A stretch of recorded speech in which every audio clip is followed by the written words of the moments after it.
The Donbass Cauldron, Unraveling the Ukraine Conflict in 2025. Hello, listeners, and welcome to Roh'sCorner, your go-to podcast for diving deep into the world's most pressing geopolitical issues.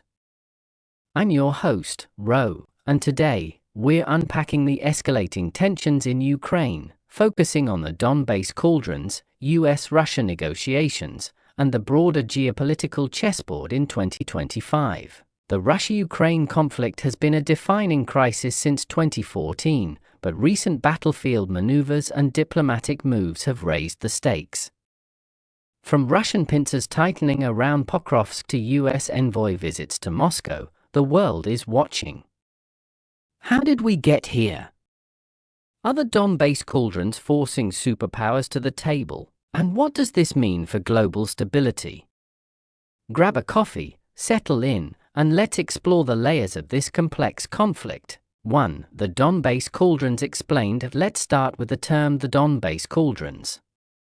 If you're new to this, it's a military tactic rooted in Soviet strategy, where forces encircle enemy units, trapping them in a cauldron to disrupt supply lines and morale. In Ukraine's Donbass region, encompassing Donetsk and Luhansk, Russia has used this approach to devastating effect. By 2025, Russian forces have honed this strategy, particularly around Pokrovsk, a vital Ukrainian logistics hub. Picture a pincer movement. Russian troops advance from multiple directions, like claws closing in, to cut off Ukrainian defenders. Recent reports indicate Russian sabotage groups infiltrated Pokrovsk's southern suburbs, like Kalinivka, as early as July 2025. With an estimated 111,000 troops in the area, Russia's numerical edge is clear. They've targeted key roads like the E50 highway, choking Ukraine's ability to reinforce or resupply. Ukrainian brigades, like the 155th Mechanized, are fighting back with drones and artillery, but manpower shortages are biting hard. These cauldrons aren't just tactical, they're psychological, sowing panic and forcing Ukraine to divert resources. But why Pokrovsk? It's the heart of Donbass logistics, with rail and road networks critical for Ukraine's eastern front. Capturing it could unravel Ukraine's defenses, giving Russia a strategic edge.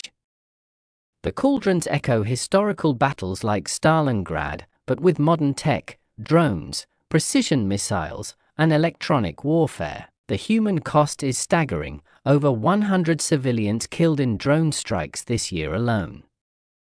This isn't just a local fight, it's a microcosm of the broader war. 2. Kherson and Belarus, other fronts in focus while Donbass burns. Let's not overlook Kherson and the Belarusian border.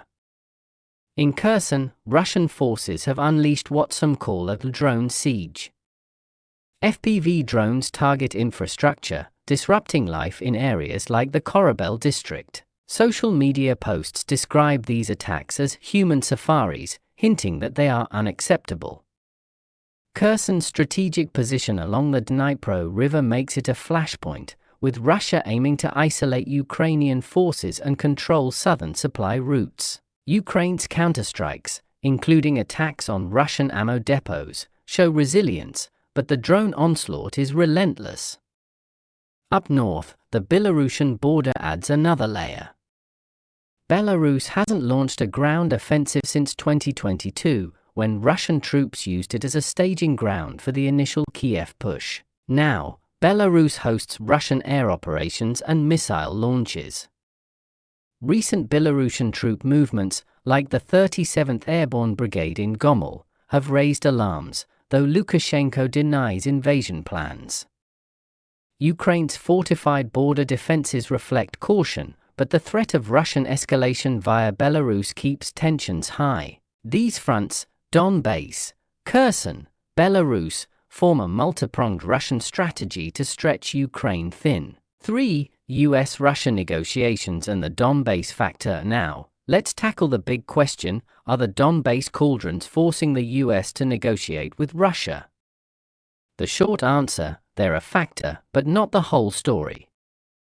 The US has been deeply invested in Ukraine, funneling over $118 billion in aid since 2022. But Russia's battlefield gains, especially in Donbass, have created urgency. Enter Steve Witkoff, Trump's envoy, who visited Moscow before an August 8, 2025, ceasefire deadline. Trump's threat of sanctions if Russia doesn't negotiate signals a shift toward diplomacy, driven partly by the grinding situation in Donbass. The Cauldrons amplify this pressure. By threatening key cities like Pokrovsk, Russia showcases its ability to dictate terms on the ground. Yet, the US isn't just reacting to battlefield losses. Geopolitical stakes, NATO's unity, energy markets, and countering China's influence loom large. Posts on social media suggest the Cauldrons are a wake-up call for Washington, but the reality is more nuanced. The US seems to want to avoid escalation while preserving Ukraine's sovereignty. Putin, however, remains defiant, demanding Ukraine cede occupied territories and abandon NATO ambitions, terms Kiev rejects. Over 70% of Ukrainians oppose Russia's peace plan, per recent polls. The 2014 Maidan coup and failed Minsk agreements, which aimed to reintegrate Donbass, set the stage for this deadlock. Back then, the US and NATO were accused of stalling peace to arm Ukraine, a claim echoed by former German Chancellor Angela Merkel in 2022. Today, negotiations hinge on balancing military realities with political will, but the Cauldrons keep the clock ticking. For geopolitical dynamics in 2025, zooming out, the Ukraine conflict is reshaping the global order. Russia's alliances with North Korea, which supplied 10,000 troops to the Kursk front before their withdrawal in February 2025, and China, which is alleged to provide drone components, challenge Western dominance. The US, meanwhile, pushes NATO expansion, with Finland and Sweden's integration highlighting Europe's security shift. But cracks exist. Poland's PM recently floated a conflict freeze, a pragmatic but controversial idea given Ukraine's refusal to concede land. The war's economic ripples are massive. Russia's control of Zaporizhzhia's nuclear plant risks energy disruptions, while sanctions strain global markets.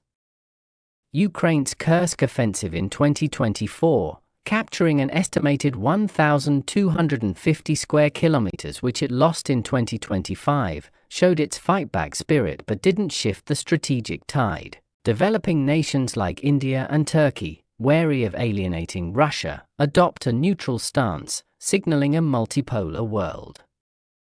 This isn't just a regional war, it's a test of whether American primacy can hold against a fracturing global system. The human toll ties it all together. Over 14,000 died in Donbass before 2022, and millions are displaced. The conflict's roots, Ukraine's NATO aspirations, Russia's fear of encirclement by NATO countries, and Ukraine's domestic ethnic tensions, fuel a cycle of violence. A new Cold War looms, but unlike the last, it's messier, with non-state actors and hybrid warfare blurring lines. 5. Conclusion: the Donbass Cauldrons, Kherson's drone nightmare, and Belarus' shadow role reveal a war with no easy end. The U.S. Russia talks, driven partly by battlefield realities, face a steep climb against Putin's demands and Ukraine's and West's resolve. In 2025, this conflict isn't just about territory, it's about the future of global power.